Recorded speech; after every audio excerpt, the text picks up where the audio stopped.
I want to show you how you can create a studio look anywhere. So if you look out the window here, amazing location, beautiful, but like it's overwhelming for a headshot. So if you just want to create something that looks like you've shot in a studio with a white cyc and it's like nice and clean, you can actually work with a location where you've got a bright location behind your model and like lots of light kicking in. So we've got white ceiling, it's very bright in here, but the background is a lot brighter than our model. Now, if I now use my camera meter to take a reading on my model, because it's backlit, the camera's meter will meters off reflected light that's coming off the subject. It's not the actual light in the shot. So what it's going to do, the camera, the way it's configured, is give me an average reading to get everything looking good in the shot. So it's going to take into account we've got bright sky, mountains, water, sand, all bouncing around in the background. And so if I now expose, and what I'm doing is I'm filling the frame. I've got about a 3/4 frame on Noah there, and he's wearing a darkish coloured shirt. We've also got the dark mountains, and if I'm using my camera's metering system and I want to get this metered correctly, I'm getting at ISO 400 f16 at a 2/50th of a second. So if I shoot that now, f16 at a 2/50th of a second, I'm going to get, I've got my background, you can see the mountains, you can also see the sand and the sky, but Noah's all black because there isn't any light here in the room. Now, I could get a flash and use some fill flash, that's going to help, but then it looks really clinical. So there's a better way, and you can actually make it look like Noah was lit in a studio with studio lights, but far more natural. And what I'm going to do is actually completely blow out the background and get rid of it so it's just white, and give Noah a beautiful skin tone. And also the light that's coming in from the background is also going to give it this really beautiful spill light down the side. So it's amazing. So basically what I'm going to do with my metering is I'm now going to meter just for his skin tone. Now there's a couple of ways you can do that. You can trick your camera's meter into thinking that it's only skin tone that I want to meter for. And what I can do is I just basically take my camera and physically go all the way up to my model and fill the frame just with skin tone and meter off that.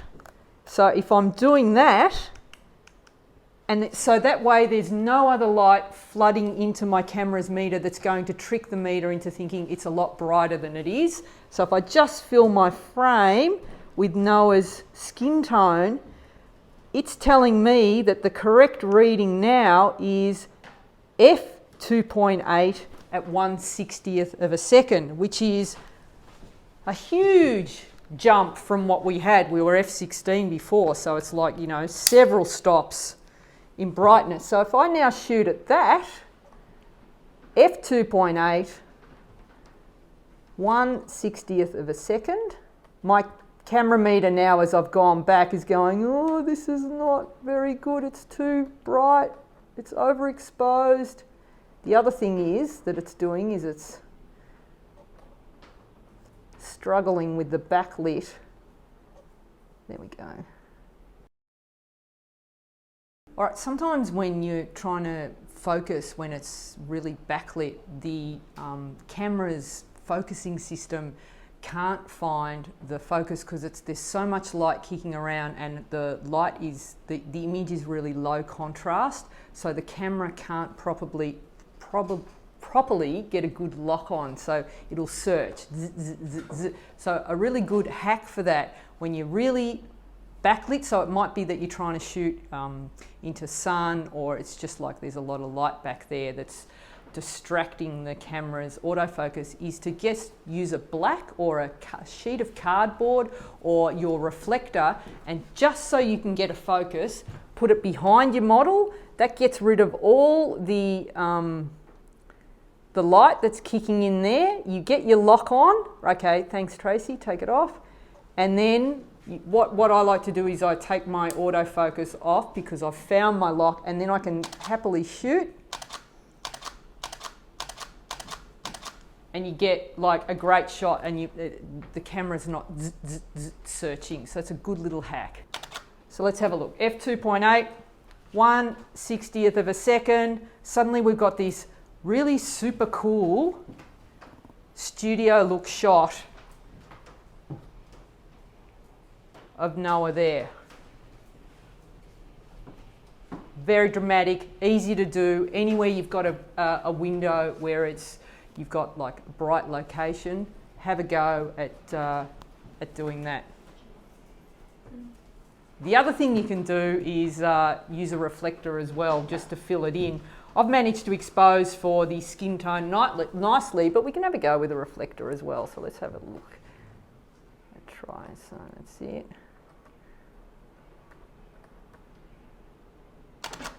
Just hold that. Do a couple. Just bring your face a little bit to me. That's it. That's chin down and push your face forward. No, that's it. Chin up just slightly. That's it. Now the silver reflector that we've got going also will give a little bit of a catch light in the eyes. And so let's go. Oh. There we go. Now that might be a bit bright on the highlights, so we can tweak that back and forth. There's the first one that we did. And what you're looking for is the right skin tone. So let's just go back and we'll just up the shutter speed a little bit just to get a good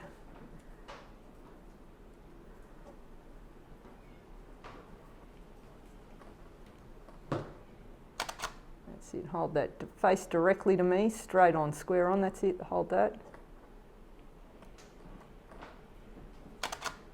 That's it. All right, so I've just increased my shutter speed a little bit, and you can see that I've filled in the highlights there so they're not as blown out. Okay, so here's my image straight out of camera, and I've got it here in Lightroom, and what I want to do is just do a couple of tweaks on the white balance and blacks, and also bring back some of the highlights, and then I'll take it into Photoshop to finish off the image. So first I want to just adjust the white balance. Now I don't have a neutral area or a nice area of white, and when that's the case, I like to come in on the eyes and just find a section of the eyes that's a nice neutral tone, and that's how I'll create my white balance there. Next thing, I just want to drop the highlights a little bit. And I also want to bring in some black. So holding down the Option or Alt on a Windows and just bring it in just so that there's a good amount of black, and we can see now before and after. So we've now got an image that it's starting to look a lot better. Probably a little bit too blue for my liking, so I'm just going to bring up the color, the warmth a little bit. Okay, and now I'm going to take it into Photoshop and just clean up the skin, get rid of some of the reds, and bring in a little bit more clarity, and then do some burning and dodging. So right click, edit in Photoshop, and we can open that image in Photoshop. Okay, here it is in Photoshop, and so what I want to do is take care of these blemishes. There's also some red skin tone I want to remove and adjust, and I also want to decrease these dark circles under the eyes and just improve the overall look of the file. So to start off with, I'm going to duplicate my layer. So that's Command J. So I've got now a new duplicate layer to work with, and what I'm going to do first up is tackle the redness. So to do that, I'm going to come down to hue saturation layer. So I'm going to create a new adjustment layer. And so what happens when you click on that, there it is there, the hue saturation. But when you click on this little icon here, it'll bring up the dialog box. And so as I said, I want to isolate these areas of red just to remove some of the red skin tones. So what I'm going to do is come over to this drop down menu here, and I'm going to change it to reds, and I'm going to get my eyedropper and just come in and select an area of red. Now watch this little slider here as I identify the red tone that I want to isolate. It will move across slightly.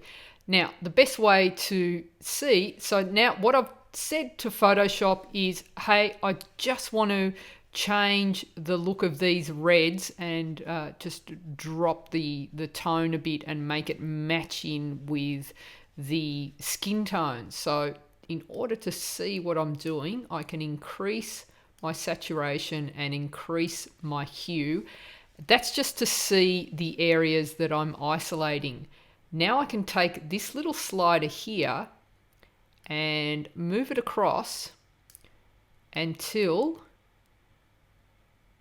I'm just getting the areas of red highlighted. So we know from memory that it was on the nose and across the cheeks. Now, the further I go across to the left, the more targeted that becomes. And it's like over here, you can just see that it's the red around the eyes and mostly the lips. That's not quite enough because I know that there are other red areas in some of the skin blemishes and also across the cheeks. So I'm going to come across, and if I go all the way to the right, it's most of the skin tone does have some red in it. So I just want to get to the point where I'm isolating just the area across the cheek, which is about here.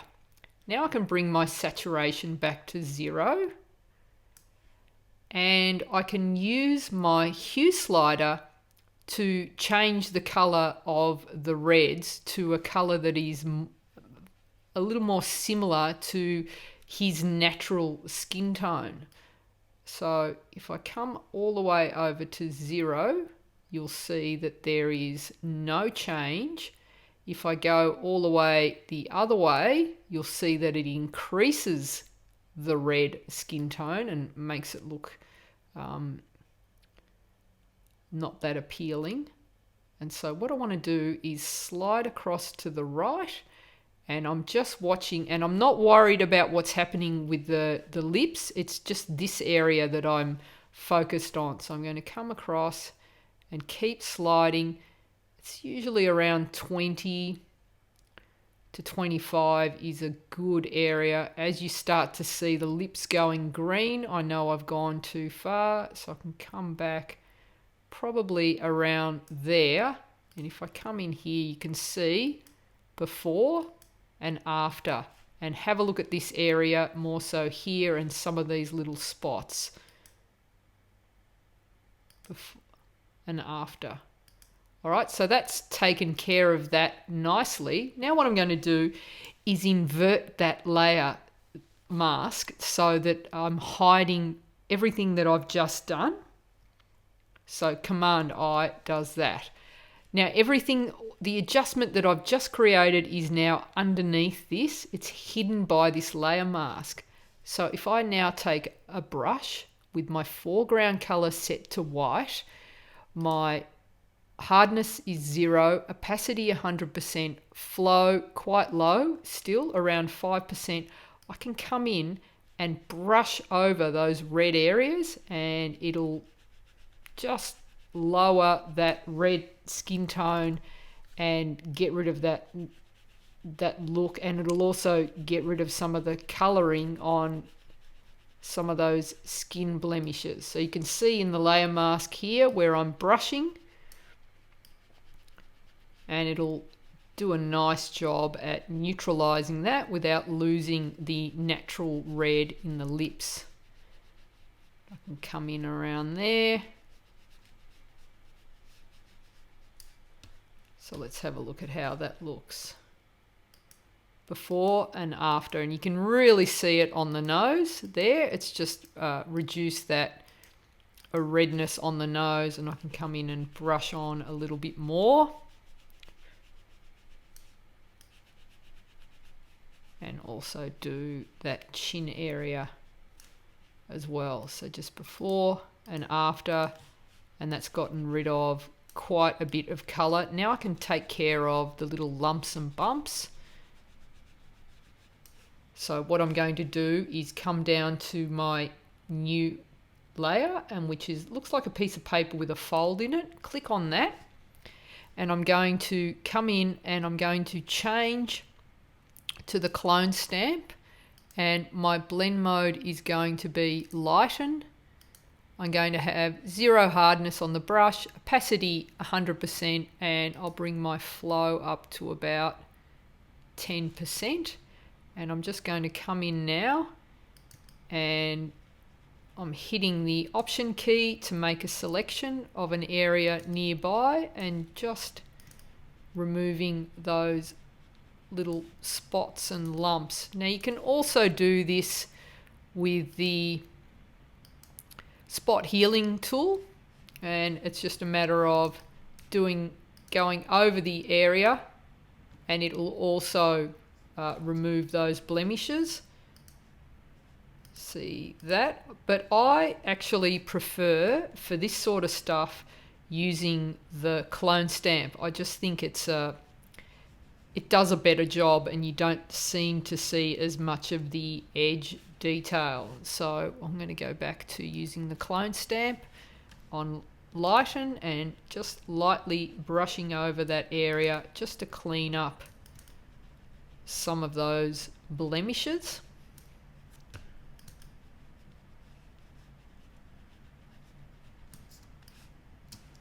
All right, and I'll go ahead and speed up the video so you don't have to sit here and watch me doing that.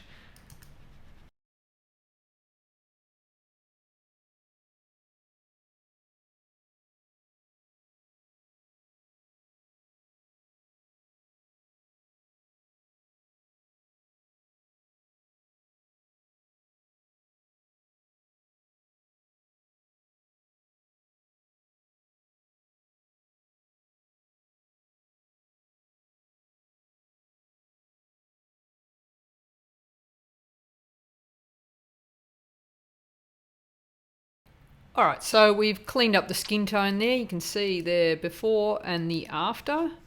And the next thing I want to do is tackle this area here where I've got the dark colouring.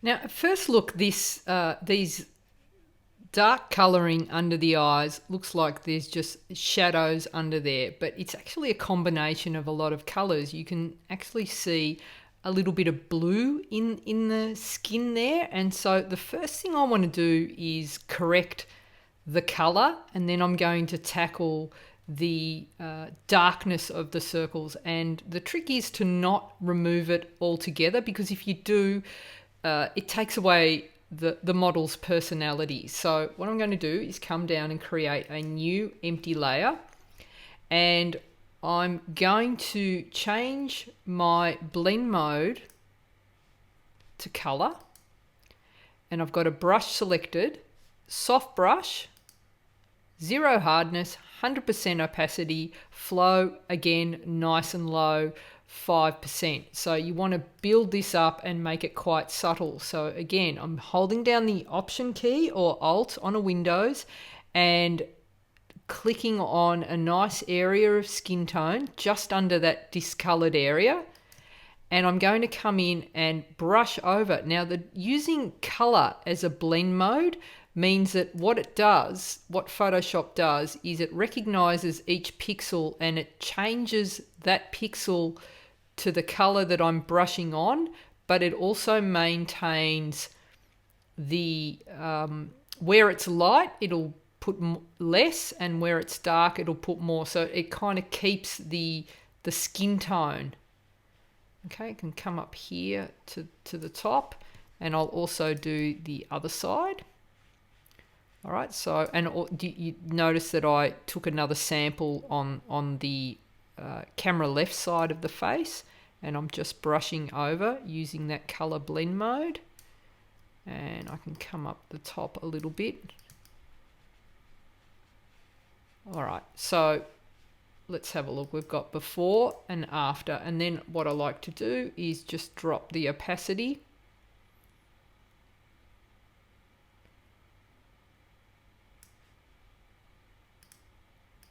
So you can see that that's radically changed the color. It's also lightened it a bit, but we can do a little bit better on a separate layer. So I'm just going to tweak that down just a fraction.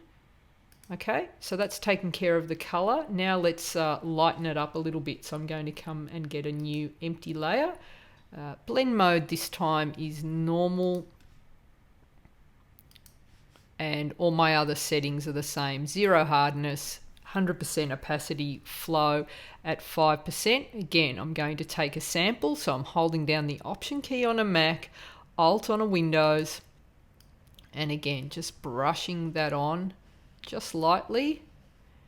And this is kind of like, I guess, applying makeup or concealer under the eyes. So I'm just going to knock back that darker colouring there a little bit.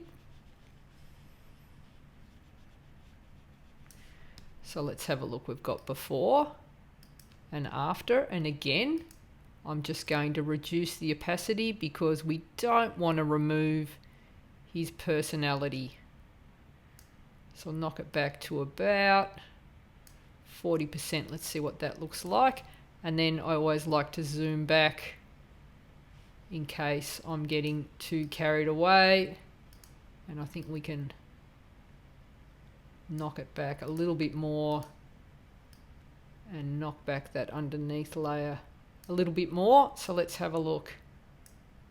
We've got before and after, and that's just improved the overall appearance there. Okay, so the next thing I want to do is, because I retouched the skin, I did lose a bit of texture in the skin, when, like you can particularly see it around here. So I'm going to brush back in some skin texture next. Okay, so to brush in skin texture, like these areas here where I've retouched, which is the dead giveaway that you've retouched something, and it's hard to do unless you spend forever. So hopefully this is a good hack to work around that. Now you can see where the light is hitting Noah's face. You can see that the skin texture kind of looks like concrete or rendered a rendering if you come in really tight on the detail. And I noticed that as well. So what I've been doing of late is using a texture from like a rendered brick wall and blending that into the skin tone to replicate skin, basically. So what I'm going to do is I'm using the texture number 24 fine, which is in the texture pack that I gave you as a download earlier this year. So I've got that opened up on the screen. And what I'm going to do is select my move tool, and I'm just going to move this texture on top of my file. All right, so you can see it there.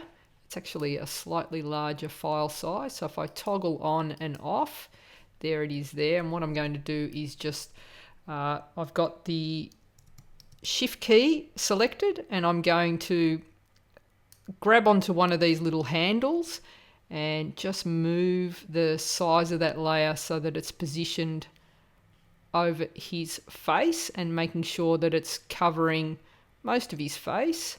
And what I'm trying to do is estimate the size of the texture to be roughly the size of the texture in his skin.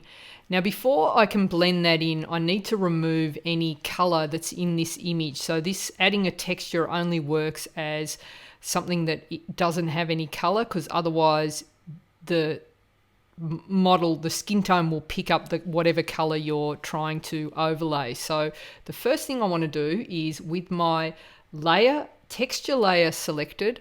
I'm going to come in here and hang on, let me just check OK that when I've resized that image, and I'm going to go to Image, Adjust, Desaturate, and that's going to remove any colors from that image. So now it's an image, a texture without any color, and I can come in and press Overlay. So the blend mode is now Overlay. So it doesn't look fantastic at the moment, but you can see that the texture has now, it looks like it is in his skin, and I think it's a pretty good, it looks like skin to me, and if someone didn't know you'd retouch their photo, I think you can almost get away with it, and it certainly looks better than having those blurred sort of pixels. So at the moment it's not looking fantastic. So the first thing I need to do, and there is a detailed tutorial on just adding texture to skin in the tutorial section if you want to go back and have a refresher. But the first thing I'm going to do is, when I've added this layer, it's a slightly different color to the tone of my image. So I just want to adjust that. So I've still got my top layer selected, which is my texture layer. Okay, and I'm going to come in and go Image, Adjust, Brightness, Contrast, and I'm just going to tweak the slider, the brightness slider across until that layer matches the brightness of the layer underneath. So about there looks right. Okay, and I won't touch the contrast. All right, so now I've got a layer of skin on there,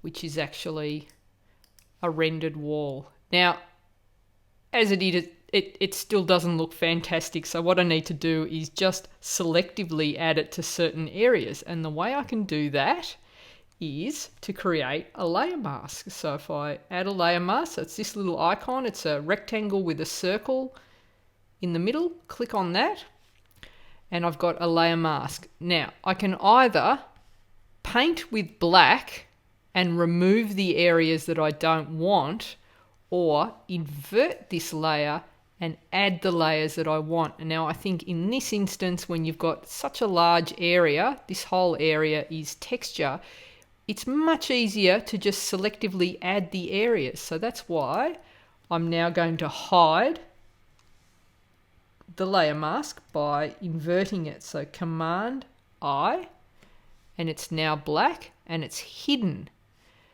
If I now come back with a white brush, so my foreground color is set to white, soft, zero hardness, blend mode normal, opacity 100%, and flow is 5%.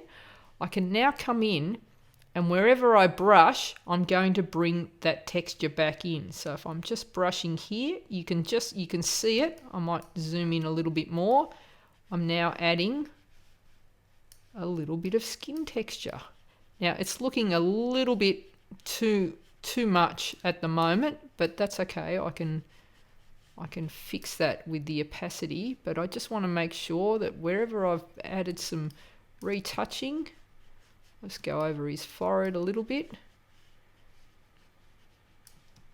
All right. And now I can come back and just reduce the opacity so it's not quite as strong. So we can see before and after, and it just now hides that entire retouch that we've just done and keeps the skin looking like it wasn't retouched. So I'll just come back and do a few more areas, and I'm going to do the under the eye area as well, just to disguise the fact that we've gone over that area with the brush. So we've brought back the texture, and if I've gone too far, I'll just flick to black and maybe drop my flow a little bit and just knock a little bit of detail out of that. And maybe less off the nose there. All right, so before and after, I think that does a really good job at hiding our editing there. Okay, next thing I want to do is tackle, just bring in a bit more texture to the hair and to the eyebrows and things like that. So what I'm going to do is just condense all this editing that I've done, so all of these layers from here to here, and put them up onto their own separate layer. So it's basically just merge all those layers, all these layers up onto their own layer, but I want to have the ability, if I want to come back at a later time and adjust or tweak any of these settings if I want to. So the way I do that is I hit Command, Option, Shift, E, and I now have a brand new layer with all of these adjustments to work on. So what I'm going to do is, once I've got that layer selected, I'm going to duplicate it again, and I'll show you why now, because what I'm going to do is I'm going to add a camera raw filter. This is kind of like having Lightroom in your pocket while you just, sometimes you just want to tweak your image and do a few things as you would in Lightroom. Well, this is what Camera Raw does. So I can now just play around with this. I can open up my shadows a little bit. I can add some black. I can add a bit of clarity. Maybe increase the exposure a little bit and give it a little bit more contrast. So we're just going to just bring that up so I can see that a little bit better. So I'm just going to open up the shadows, the black. So holding down the Option or Alt key, everything works the same as it does in Lightroom. So if you love Lightroom and you want to get used to working in Photoshop, then you can do it all in Camera Raw. So I'm now going to just tweak that clarity a little bit, not too much. And I might just drop my saturation a bit. And because I've increased the clarity, I'm going to increase the vibrance as well, just to bring back a little bit of skin tone, and hit OK. All right, so I've got a new layer with the Camera Raw actions on it. And the reason I duplicated that layer is I've got underneath that is the edit that I did with all of these layers here, and this is the Camera Raw. So if I want to, I can knock back the opacity of those adjustments without having to go back and do it all again. So back to about there. All right, and I think that's looking pretty good. And finally, what I want to do is just give the whole image a little bit of a sharpen. I just think with having all of that backlighting, it does tend to lower the contrast, which just gives the image a kind of a softer look overall. You can see that it is sharp when I zoom in, but I would just like it to look a little bit sharper. So what I'm going to do is create a new duplicate layer, so Command J again, and I'm now going to come up to Filter, Other, High Pass, little dialog box pops up, and you can see that as I go higher in pixels, you can see that the radius, or the area that the pixels that are being sharpened, become greater and greater. Now, you don't want to be going that far. You want to go right back until it's just the edge detail that you're seeing. So usually around 3.5, and I like to have the box over the eyes. About 3.5 is usually okay for my camera, but it's worth experimenting. Now, I need to change my blend mode. to linear light, and that's going to give you a really hard edge. So you can see I'll toggle on and off, without, with, super sharp. But let's have a look at the skin tone. I don't like what it does to the skin. I kind of like what it does to the eyes, but have a look at the eyeballs there. They're all been sharpened and it just looks overly sharpened. So wouldn't it be great if you could just sharpen certain areas selectively? You can. So you just need to choose a layer mask. So it's that little icon there with a rectangle with a circle in the middle. Hit that, and now I'm going to hide what I've just done by inverting this layer. And now I can selectively, with a white brush, come in and just brush over the areas that I want to bring out sharpness to. And generally I do the eyebrows, the eyeballs, the edges of the eyes to show off the eyelashes. I might do the lips, any facial hair. I like to bring it out, and maybe just do some of the hair as well. So with a white brush, I'm just going to come in, and again, I'm going to bring my flow up to about 5, and just coming in, doing the eyeballs, and the eyebrows, bit of the facial hair,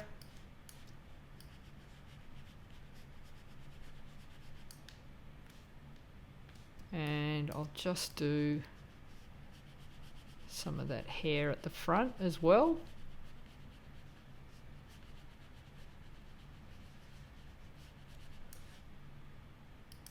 So that's before, that's after. Do a little bit more, build up on that. So now his eyes really stand out. And to finish off with, I'd probably just do a little more burning and dodging, so I can do that with my burning and dodging layers. So just play those. So there they are. I've got lighter, and I can just come in and give the eyes a little bit of a dodge just over where the highlights are, so you can see in there just where the reflector is. Alright, let's have a look. We've got before and after. That's just brought out the light in his eyes, and I just want to darken off the hair where it's looking a bit flary, just to give it a bit more contrast. Just because it's a bit heavily backlit, just give his ears a little bit of a burn. Maybe darken the eyebrows.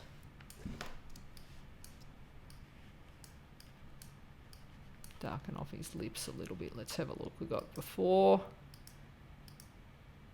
and after. That's looking pretty good. And just if I wanted to, I'm going to pop those all up on their own layer. Command Option Shift E. I'm going to bring back my Camera Raw filter. And I'm just going to do a one sec before I do that. New layer with all of these edits done, and I need to duplicate that because I'm going to add a Camera Raw filter, and I want to be able to reduce the opacity, and I don't want to lose all the edits that I've done before. So I like to duplicate the layer. So filter, Camera Raw. And what I'm going to do is I just want to tackle the hair. I just want to add some clarity to only the hair. So I'm going to bring in my clarity a little bit. I don't like what it's doing to the face, but I like increasing the midtones in the hair. And I might just decrease the exposure and give it a bit more contrast and add some black. All right, stay with me. I know it's not looking fantastic. What I'm going to do is add a layer mask, invert that, Command I. And now with a white brush, I'm just going to brush in at a low opacity, that adjustment that I just did. So have a look at the hair. I'm adding clarity, which is contrast in the midtones, and I'm adding a bit of black, and it's just giving that a bit of, it's just making it look a lot more solid because it was such a blown out image. And it's just bringing back a little bit of the texture. And I guess you could do that with burning and dodging, but it wouldn't give you the extra sort of mid-tone contrast that clarity does. So I quite like how that's looking. And I can come back now if I want to and just brush over the eyebrows and do the facial hair a bit more if I want to. But we've managed to protect the skin tones, and I think that works. I'll just knock it back a little bit. And there's our final image. So I'll show you where we started. So that's straight out of camera.